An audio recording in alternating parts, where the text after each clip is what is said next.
Vamos falar sobre a pobreza espiritual. Está escrito em Mateus 5:3. Bem-aventurados os pobres em espírito, porque deles é o reino dos céus. Pobreza de espírito, antes de qualquer coisa, nós devemos entender que não é uma pobreza material, mas sim uma pobreza espiritual, é uma dependência total do Senhor. É nós reconhecermos as nossas fraquezas e as nossas limitações e saber que na vida cotidiana e na vida espiritual nós precisamos do Senhor para tudo. Essa é a essência da pobreza espiritual. Dessa maneira nós entendemos que ninguém entra no reino dos céus se não for pobre de espírito. E faz muito sentido essa bem-aventurança ser a primeira, né? Porque se não cumprirmos com ela, nada vale as outras também. Como eu já tinha falado, a pobreza espiritual não quer dizer algo material, mas sim algo de dentro de nós, algo do nosso espírito, né? A questão de pobreza material ser algo bom não está em nenhum momento escrito na Bíblia. Isso é algo que foi criado pela religião e em nenhum momento fala que a miséria do homem é algo que nos atrai mais perto de Deus. Isso é um conceito totalmente fora da palavra do Senhor, a gente não encontra em nenhum lugar isso, né? Mas sim que a pobreza espiritual nos leva a vivermos o reino do céu verdadeiramente. Entendendo isso, a pobreza espiritual quer dizer que sem o Senhor não conseguimos crescer ou desenvolver nada espiritualmente sem Ele, sem o Senhor. Isso faz muito sentido quando nós olhamos para o âmbito de uma vida de devoção espiritual, porque é impossível desenvolver uma vida espiritual sem Ele. E é incrível porque em todas as bem-aventuranças nós veremos que o Senhor ele sempre confronta os padrões do mundo, né? E nessa não é diferente. O mundo normalmente nos prega para vivermos uma vida de autoconfiança, confiarmos na nossa força, nos ensina a ter uma segurança própria e no reino dos céus é totalmente diferente. Ao considerarmos que estamos diante do Senhor, né, o Criador de tudo, o soberano da criação, aquele que reina, aquele que nos criou, é impossível diante do Senhor nós acharmos ou pensarmos que possuímos algo. Então, a partir do momento que nós olhamos com essa ótica, isso fica um pouco mais claro para nós.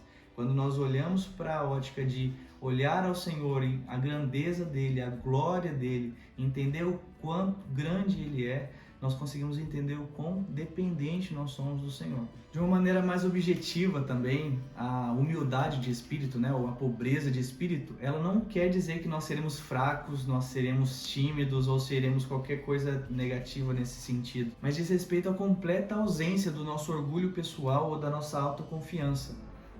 E com certeza, de uma maneira clara e objetiva, assim como todos os outros pontos das bem-aventuranças, isso é algo que nós não conseguimos gerar por nós mesmos. Nós só conseguimos alcançar isso através do Espírito que habita em nós. E nós vemos claramente Paulo, eles vivendo isso, ele encarnando essa essência, essa palavra em Romanos 7,18. Eu vou ler aqui para vocês. Porque sei que na minha pessoa, isso é, na minha carne, não reside bem algum, porquanto o desejar o bem está presente no meu coração, contudo não consigo realizá-lo, pois o que pratico não é o bem que almejo, mas o mal que não quero realizar, esse sim eu sigo praticando. Ora, se faço o que não quero, já não sou eu quem o realiza, mas o pecado que reside em mim. Assim descubro essa lei em minha própria carne. Quando eu quero fazer o bem, o mal já está presente em mim.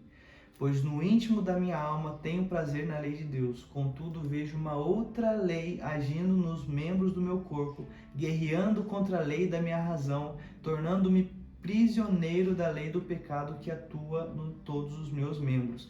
Então aqui nós conseguimos enxergar que realmente Paulo ele enxerga que, cara, eu não sou nada diante do Senhor, eu tenho uma completa dependência, o meu espírito ele depende totalmente do Senhor para poder viver aquilo que eu sei da sua palavra, aquilo que eu sei que eu preciso viver na vida cristã, né? Então ele fala que em mim não reside bem nenhum. Essa é a principal característica do pobre de espírito. Ele entende que nele não existe bem nenhum, ele entende que nele nada há de bom, senão o espírito que habita nele. E é a partir desse espírito que ele precisa viver, a partir desse espírito que ele precisa depender. E a única maneira de sermos pobres de espírito é voltando os nossos olhos a Deus.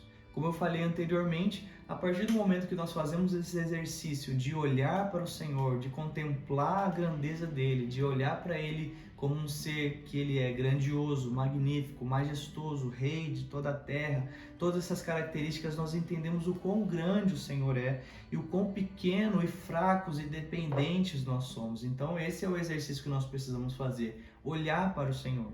Quanto mais você fixa os seus olhos nele, mais você se enxerga a sua pequenez e você se volta novamente a ele com clamor de dependência. E agora vamos falar a respeito da consequência de ser pobres, né? Então aqui a palavra fala que bem-aventurados os pobres em espírito, porque deles é o reino dos céus. E essa é a parte muito interessante, porque muitos das bem-aventuranças eles falam que serão consolados ou que herdarão a terra, porque serão fartos, mas nesse específico ele fala que deles é o reino dos céus. Então, a partir do momento que nós vivemos essa pobreza espiritual, não é algo futuro, mas sim algo presente. Nós viveremos no presente momento em que vivemos o reino dos céus, viveremos o reino do Senhor aqui na terra.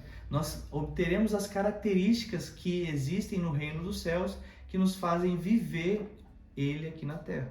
Ou seja, eles vivem no mundo caído, né? No mundo onde nós vivemos essa era perdida, o que viveremos no reino eterno. Ou seja, então eles já vivem no reino dos céus, eles já vivem uma realidade do reino dos céus. O entendimento de pobreza nos faz enxergar que nós não somos nada. E a partir desse momento que nós enxergamos que nós não somos nada, nesse momento que nós contemplamos a nós mesmos como no espelho e vemos a nossa pobreza, isso nos leva a lamentar, e que é a próxima bem-aventurança, né? Então nós enxergamos aqui que o Senhor Jesus ele segue uma linha lógica das bem-aventuranças, uma sequência lógica, né?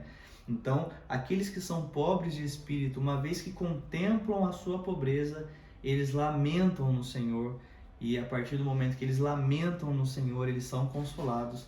E nós veremos a questão do lamento no próximo vídeo. Então, espero que tenham gostado e por hoje é só.